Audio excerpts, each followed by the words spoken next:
ఓం శ్రీ గురుభ్యో నమః. ఓం శ్రీ మాత్రే నమః. సహస్ర ఆధ్యాత్మిక జ్ఞానోదయ ఛానల్కు స్వాగతం అండి. దయచేసి అందరూ సబ్స్క్రైబ్ చేసుకోవాలని కోరుకుంటూ, ఈ ఛానల్లో యోగులు జీవిత చరిత్రలు ఇంకా స్తోత్రాలకు సంబంధించిన ఎన్నో విషయాలు ముందు వీడియోలలో ఉంటాయండి. ఈరోజు ఈ యొక్క గురు పౌర్ణమి రోజున ఈ యొక్క గురువు యొక్క ప్రాధాన్యత గురించి మాట్లాడతామండి. అందరికీ గురు పౌర్ణమి శుభాకాంక్షలు. గురువు లేనివాడు గుడ్డివాడు. గురువు లేనివారు అంటూ ఎవరు ఉండరండి. ప్రతి మనిషి జీవితంలో అక్కడ గురువు తారసపడుతుంటారు. మనకు మొట్టమొదటి గురువు మాతృమూర్తే కదా. చక్కగా బిడ్డకు పాలు ఇస్తూ అమ్మ అను, నాన్న అను, తాత అను అంటే మనకు ఆ అమ్మే చెబితేనే లోకజ్ఞానం వస్తుంది. ఎలా బ్రతకాలి, ఎలా నడవాలి, మర్యాదలు, మంచి సంస్కారం. తల్లిదండ్రులు మొట్టమొదటి గురువు. మొట్టమొదటిగానే దొరికేశారు కదా. తరువాత గురువు పాఠశాలలో విద్య నేర్పే గురువు. తర్వాత మీ ఉత్సాహంతో ఏ దేవతను పూజిస్తుంటారు, కుంకుమార్చనో స్తోత్ర పారాయణము చేయడంతో ఏ గుడికి వెళ్ళడమో అక్కడ పూజారి కొన్ని విషయాలు నేర్పిస్తుంటారు. ఆయన ఒక గురువు.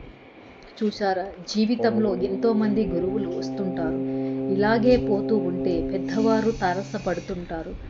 కొన్ని మంచి విషయాలు చెబుతుంటారు.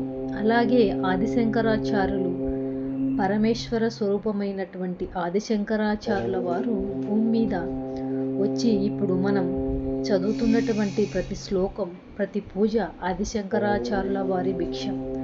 అలాగే ఎంతోమంది గురువులు పరమేశ్వరుల స్వరూపులు. మనకు ఏ గురువు లేదండి, ఏ మంత్రం తీసుకోలేదు అనుకున్నప్పుడు మన మాతృమూర్తిని పాదసేవ చేసుకోవచ్చండి. సమస్త జ్ఞానం గురు యొక్క పాదుకలలో ఉంటుందండి. వారి పాదాలతో దేశాటన చేస్తుంటారు. ఎన్నో సేవ క్షేత్రాలను సందర్శిస్తూ ఉంటారు. మంత్రబోధ చేస్తుంటారు, జ్ఞానబోధ చేస్తుంటారు, ప్రతి బోధ చేస్తుంటారు, అనుగ్రహం ఇస్తుంటారు, జ్ఞానబోధ చేస్తుంటారు. అందుకే పాదుకలను ముట్టనివ్వరు. ఎందుకంటే మన యొక్క కర్మ శీఘ్రంగా ట్రాన్స్ఫర్ అయిపోతుంది. దూరం నుంచి నమస్కారం చేసుకోవాల్సి ఉంటుంది. జీవితంలో ప్రతి మనిషి గురువు ఉంటారు. మీరు కూడా గురుపాదిక పూజ చేసుకోండి. సిద్ధమండల గురువులను తలుచుకోండి. దక్షిణామూర్తిని తలుచుకోండి. గురుదత్తను సమస్త గురువులకు పాదికల పూజ చేసుకున్నామని భావించండి. గురుమూర్తినే ఆదిశంకరాచార్యుల రూపేణ, మంత్రమిచ్చినటువంటి గురువు రూపేణ అందరి ఆవాహన చేసుకొని సమస్త గురువులకు నేను పాదిక పూజ చేసుకున్నాననుకోండి. గురుదత్త చరిత్రలో ఈ పాదిక పూజ నిత్యం ప్రతి గురువారం చేసుకుంటారు. ఈ పాదుక పూజ విశిష్టత ఏమిటంటే సిద్ధమండల గురువులు అనుగ్రహిస్తారు.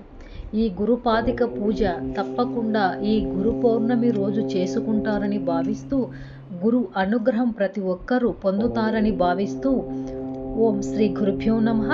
ఓం శ్రీ మాత్రే నమః.